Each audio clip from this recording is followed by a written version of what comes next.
Hello garden gals and guys. Okay, in this video I am going to be repotting some tomato plants. Now I've already repotted this one here in the pink pot, but I just wanted to show you a couple of tricks.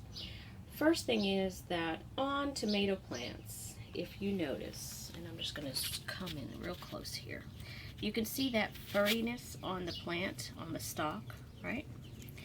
Those are little tiny hairs. And tomatoes are the only plant that if you cover that part of the stem, any part of the stem that gets covered with hair, those will turn into roots. So when you repot your tomatoes and when you go to plant them in the garden, you want to bury them deep because that will give them a nice strong root system. All those tiny little hairs will turn into nice strong roots and you'll have a much healthier plant. So what I have here is a pot that I'm going to plant my tomato plants in. Probably not as big as it needs to be, but I just want to get them out of the cell packs and give them a little bit of room to grow until I can get them in the garden on Mother's Day. Why Mother's Day? Because that's usually when all chance of any kind of frost has passed, and that's worked well for me in my zone. I'm in Maryland, zone 7A. So this is the pot I'm going to be repotting most of my plants into, this size pot here. Okay, so what I'm going to do is gently pull out a cell pack. So what I'm going to do is just kind of squeeze the sides of the cell pack. That kind of loosens the soil from the side. And then I'm going to firmly pull a cell pack out. So what I'm going to do is gently separate these three plants. But see these bottom leaves here? Those are the cotyledons, which are the first leaves that appear, but they're not the true leaves. So when I repot, I always pinch those off because, as you might be able to see, they're getting kind of yellow. They're really, they're not the true leaves of the plant, so I'm just going to snip those off. I'm actually just going to pinch them off with my fingers. And then when I plant, I'm going to plant as deep as I can plant so that all those little hairs become roots. Okay, so again, I'm working with one hand here because I have to hold my phone with the other hand to make the video, so bear with me.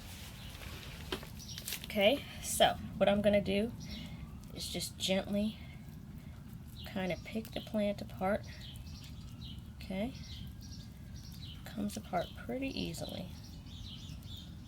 Okay, and then these bottom leaves here, I'm just going to pinch off with my hand. See how that comes off? I'm going to turn it over and I'm going to do the other side.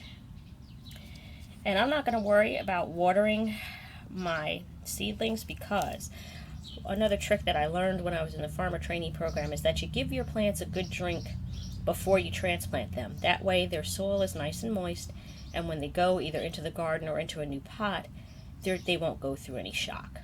Okay, so this is all moist. As you can see, it's sticking to my hand really nicely. And I already dug a little hole with my finger all the way down to the bottom of the pot and just kind of pushed it apart. So now I have a hole there. It's kind of hard to see, but now I can just take my plant and stick it all the way down into the hole, just being careful that I don't snap the stalk. And then I'm just going to push the soil around the plant so that it's nice and firmly packed. Okay, and there you go, planted nice and deep. Okay, and this plant will be good in here for another couple of weeks until it's time for them to go into the garden. So that's how you transplant a tomato plant. Until next time, garden gals and guys, happy gardening.